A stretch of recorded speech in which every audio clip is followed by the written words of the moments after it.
A sua estratégia pode até funcionar, mas para operar debaixo de milagres, tem que ser pela mão do Senhor. É Ele quem faz, é Ele quem abre, é Ele quem opera, é Ele quem dá, é Ele quem remove, é Ele quem estabelece. Alguém está comigo aqui? Diga amém.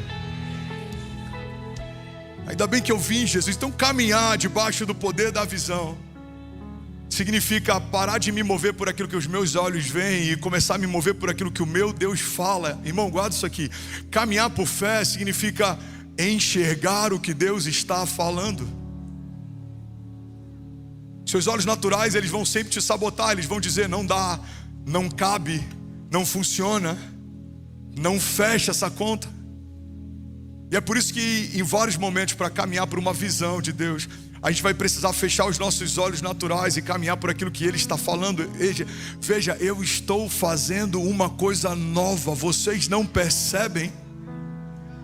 Talvez você já está na terra da promessa, vivendo algo que um dia você orou pedindo e você nem percebe, porque se a sua visão estiver mais ancorada nas portas que ainda não se abriram, você deixa de agradecer pelas portas que Deus já escancarou. Irmão, você está na América, talvez um dia você orou pedindo para que Deus te trouxesse aqui, e hoje você está reclamando por conta de uma nova porta que ainda não se abriu. Quem sabe a demora dessa porta se abrir seja um teste do seu coração. Aqueles que não mudam o coração quando não tem, não se soberbecem quando sobra também. Deus pode estar testando você antes de te dar acesso a um próximo nível. Alguém comigo aqui, diga amém.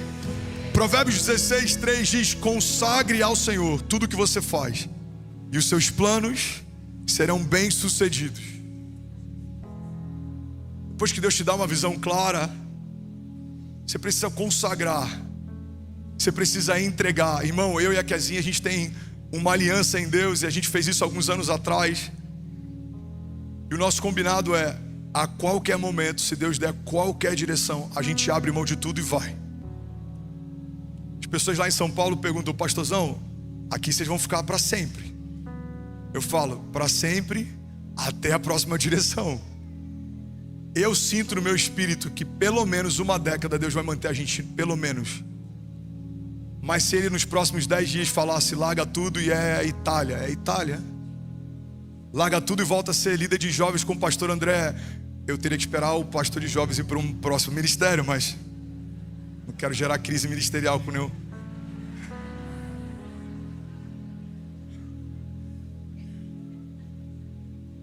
Mas diante de Jesus eu falo isso. Eu lembro que quando a gente ganhou o Green Card, pastor, eu não abri por temor, por dias o envelope.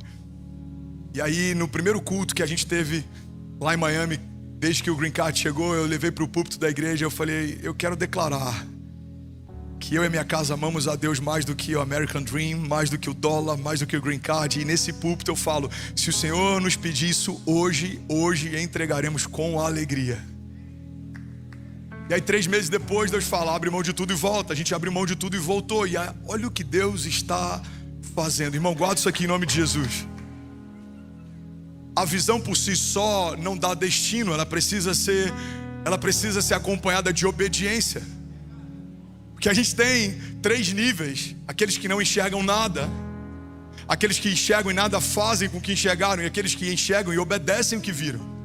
Se você enxergar o que Deus está falando e obedecer o que Deus está pedindo, você vai viver a plenitude da vontade de Deus. A palavra de Deus fala sobre uma vontade que é boa, agradável e perfeita.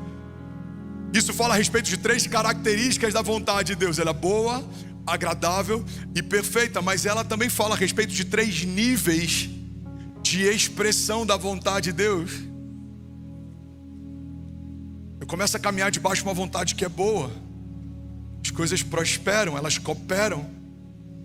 Mas quando eu começo a me alinhar e obedecer, eu começo a experimentar algo que além de bom é agradável. Alegrei-me quando disseram, vamos à casa do Senhor. Uma coisa eu peço ao Senhor e ela eu persigo, que eu possa ficar nesse lugar todos os dias da minha vida. Já não é mais pelo convívio, já não é mais pela comunidade, agora é pela presença. Eu amo a presença de Deus, eu amo estar com Ele, eu amo ouvi-lo falar. Irmão, o próximo nível é a vontade perfeita. É quando tudo se encaixa, é quando até aquilo que veio para te parar te promove. Estar no lugar que Deus te pediu para estar, fazendo o que Deus te chamou para fazer, cria um fenômeno. Que fenômeno é esse, pastor? Esse fenômeno é: você agora está debaixo de um tempo perfeito de Deus em que tudo coopera para o seu bem. Quanto tempo eu tenho, pastorzão? Porque está sem o monitor lá. Alguém vê só, pede para colocar, por favor. Nesse tempo em que tudo coopera, até o que veio para te abater te promove. Você lembra da história de José? Os irmãos de José vendem José, mas segundo um projeto perfeito de Deus, os irmãos de José enviam José. Irmão, olha para mim. Tem muita traição que você chama de traição e o céu chama de envio profético, envio apostólico.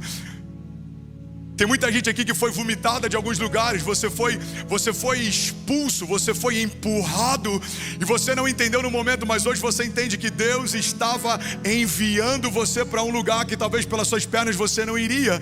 Irmão, guarda isso aqui em nome de Jesus. Tem muitas zonas de conforto que Deus sabe que se depender de nós a gente não vai sair, então Ele arranca, Ele permite tempestades para que você vá para onde deveria estar indo. Alguém está comigo? Diga amém. Foi assim com Jonas. Foi assim com José. Imagina, José compartilha uma visão que teve. E agora ele passa a ser ainda mais odiado pelos irmãos. Porque, abrindo um parênteses aqui, a visão ela tem uma característica que ela é muito poderosa. A visão de quem tem denuncia quem não tem.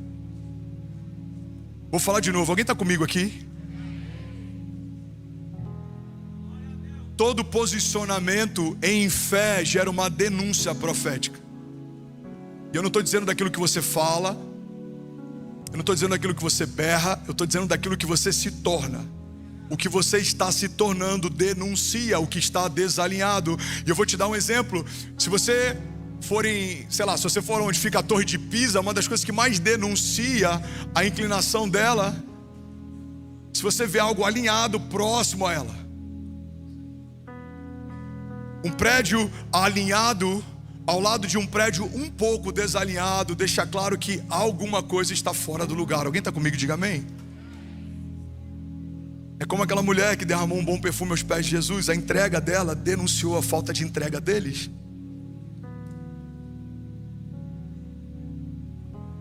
Ela derrama um perfume caro aos pés de Jesus e eles questionam o que ela está fazendo e por que ele está deixando.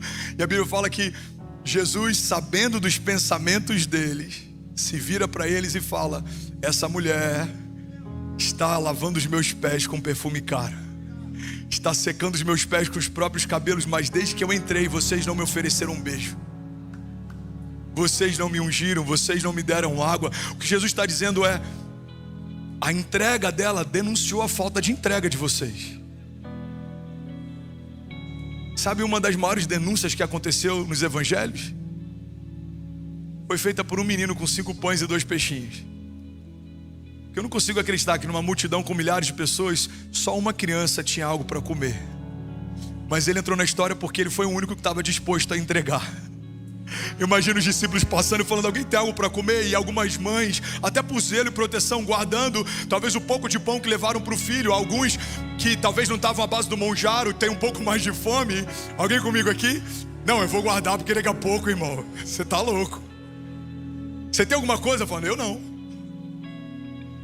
E aí uma criança inocente, o que eles estão perguntando? Quem tem pão e peixe? Eu tenho.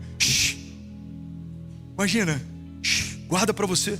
Não, ele está perguntando quem tem pão e peixe. Eu tenho pão, você tem pão e peixe? Então vem cá. A inocência de uma criança libera o milagre de uma multidão. Alguém está pegando isso aqui? Qual é a denúncia daquele menino? Ele entregou o que ninguém estava disposto a entregar. E porque ele entregou, todo mundo pôde comer. Porque a matéria-prima da tua entrega gera um milagre para quem precisa. Vamos, alguém recebe isso aqui em nome de Jesus? Eu profetizo, irmão, 2025 vai ser um ano da provisão.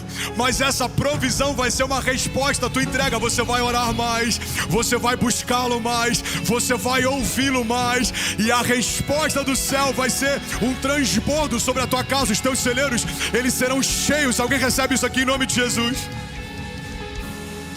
Deus está à procura de homens dispostos a entregar.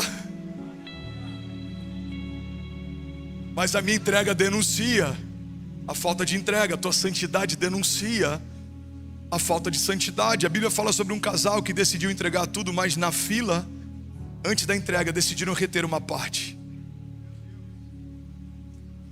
Se eles tivessem se proposto a entregar a metade, não seria imputado juízo sobre eles, porque eles não tomaram aquilo que haviam decidido entregar. Mas por que que eles são fulminados? Porque eles entraram numa fila errada, eles entraram na fila de quem estava entregando tudo. E aí quando você decide reter num lugar em que está todo mundo entregando tudo, você é denunciado. Você está comigo? Por isso que o ambiente que a gente está, as mesas que a gente senta e quem a gente ouve, define muito do nosso destino. Se você parar para ouvir quem não se envolve com a igreja local, principalmente na América, alguém vai te fazer colocar preço na tua hora. Irmão, você tá maluco, eu não posso ser voluntário não. Você viu quanto é que eu estou ganhando aqui? 3 horas servindo, eu deixo de ganhar tanto, por mês é tanto. Não. Não entregue uma parte para quem te entregou tudo. Não faça isso, não entre nessa fila. Não entre nessa fila. Eu estou aqui de férias, irmão. O pastor André, ele como gentleman, Fernandes, se você quiser, se não quiser, fique em paz, irmão, você está de férias. Eu estava exausto emocionalmente. Esse ano foi desafiador. Esse ano foi o ano do maior esticar de Deus da minha vida em todos os aspectos. Foi um ano em que eu sangrei por dentro sem permitir que me vissem sangrando. Foi um ano em que eu chorei sem permitir que me vissem chorando. E aí eu vim só para descansar. Eu estou aqui sem receber $1. Eu paguei minha próxima passagem. Mas por que eu estou aqui derramando? Porque essa semente, essa entrega, ela denuncia a falta de entrega. Essa semente, ela vai gerar uma resposta. Eu não posso negar aquele que me entregou tudo. Eu não posso negar um dia de descanso. Irmão, você precisa semear também descanso. Deus, eu poderia descansar hoje à tarde, mas hoje eu vou servir a minha igreja local. Alguém está pegando isso aqui? Diga amém. Cuidado com quem você ouve. Cuidado com quem te dá destino. E aí, fechando esse parênteses, a visão, ela gera uma denúncia. Então os irmãos de José veem José sonhando os sonhos de Deus. Isso denuncia a falta de um sonho de Deus para quem há muito tempo parou de sonhar. A Bíblia fala que depois que José compartilha o sonho que teve, os irmãos passam a odiá-lo ainda mais. Ou seja, o fato dele ser preferido pelo pai, predileto pelo pai, já gerava resistência. Mas quando ele se torna também um sonhador, agora eles passam a odiá-lo. Tem pessoas que não têm problema em te ver tentando, mas eles passam a te perseguir quando te veem sonhando. Porque, irmão, o teu brilho no olhar denuncia os olhos de alguém que há muito tempo não brilham mais. Alguém está pegando isso aqui? Tem gente que nem quer voltar a sonhar. Ele se aquieta só em ver que você desistiu de sonhar. Sabe, a visão é algo tão poderosa que uma das coisas que os inimigos mais fizeram ao longo da história da Bíblia foi tentar impedir uma visão clara dos heróis da fé. A gente vê isso com vários homens. A gente vê isso com Davi, como eu falei ainda há pouco, quando a visão dele vai para o lugar errado. A gente vê isso com Sansão. Sansão deita no colo errado. Ele foi gerado por Deus para ser o libertador de um povo. Ele é filho de uma promessa, uma resposta de Deus para um tempo. Ele desde o ventre da mãe não tocou em bebida alcoólica. Ele era separado, mas porque deitou no colo errado. A Bíblia fala que ele foi capturado pelos seus inimigos e a primeira coisa que eles fizeram foi cegá-lo. Arrancam os 2 olhos de Sansão e agora ele se torna um palhaço dos seus inimigos. Por que o inimigo tem tanta preocupação de cegar ou de remover a tua clareza, a tua visão? Porque quando você enxergar o destino que Deus preparou para você, não tem mais batalha, crise, processo, deserto que seja maior do que aquilo que você viu. Irmão, eu te desafio a convencer alguém que viu o seu futuro em Deus a aceitar qualquer coisa abaixo disso. É impossível. Tem coisas lá na igreja que eu tenho clareza. E no início A gente tem 3 anos que está lá em Lagoinha Alphaville, vivendo um favor de Deus, um milagre absurdo. Mas eu lembro que no início, a gente acabou de chegar, então tinha um time e uma igreja que já fazia parte. E aí quando eu chego, é um modelo diferente de liderança, é um estilo diferente de se mover. Eu lembro que no início, muitas coisas que eu falava, eu tinha que tentar explicar, convencer, até que em um determinado momento as pessoas começaram a entender: não, olha, quando o pastor viu algo, não adianta tentar convencê-lo, ele sabe que viu. E aí quando aquilo acontece, as pessoas que no princípio rejeitaram, agora assimilam e depois replicam. Irmão, guarda isso aqui em nome de Jesus. Primeira virada de uma igreja em estádio aconteceu alguns dias atrás. Ouve o que eu estou falando. Eu vou voltar para pregar aqui no início de 2026 e eu vou compartilhar em nome de Jesus. Lagoinha Orlando, esse ano foram mais de 14 estádios no Brasil, 20 estádios no Brasil. Alguém está pegando isso aqui em nome de Jesus? Tem igreja que já anunciou virada no estádio para esse ano. Porque são 3 etapas. Na primeira etapa de uma visão, você é questionado, todo mundo questiona o que não entende. A segunda etapa, isso começa a ser assimilado. A terceira etapa, isso começa a ser replicado. É como o iPhone, muitas empresas quebraram porque acharam loucura o que o Steve Jobs estava propondo. A Nokia e a BlackBerry, eles eram líderes de mercado. Eles olharam para o lançamento do iPhone e falaram: isso é ridículo, ninguém quer um telefone que não tenha teclado analógico. Hoje o único teclado analógico que se vende numa loja é para acessibilidade, porque uma visão clara fala a respeito de algo inédito, e tudo que é inédito primeiro é combatido, depois assimilado e depois é replicado. Irmão, recebe isso aqui em nome de Jesus. Eu profetizo que nos próximos anos Deus vai dar a alguns brasileiros e empreendedores na América visões de mercado que você não vai replicar o que todo mundo está fazendo, mas você vai empreender aquilo que ninguém fez. Você e a tua casa verão algo inédito em Deus. Vocês se moverão debaixo de uma palavra de Deus, e vocês vão colher os frutos da obediência, porque vocês viram o que Deus mostrou, vocês pediram o que Deus te pediu, vocês entregaram o que Deus te pediu, e aquilo que parecia loucura para alguns, depois de algum tempo vai acontecer. Deus está à procura de homens que querem caminhar debaixo de uma visão clara. Você não vai se mover por aquilo que faz sentido, você vai caminhar debaixo daquilo que Deus falou. Levante as suas mãos, deixa eu profetizar sobre alguém em nome de Jesus. Pai, nós profetizamos nessa manhã: 2025 será o ano da provisão, porque 2025 também será o ano da visão clara. Pai, que não haja nada nos nossos olhos ou em nós que impossibilite de enxergar o que o Senhor está preparando para esse tempo. Pai, nós veremos, caminharemos em fé, romperemos em fé, e as portas do inferno não prevalecerão contra nós.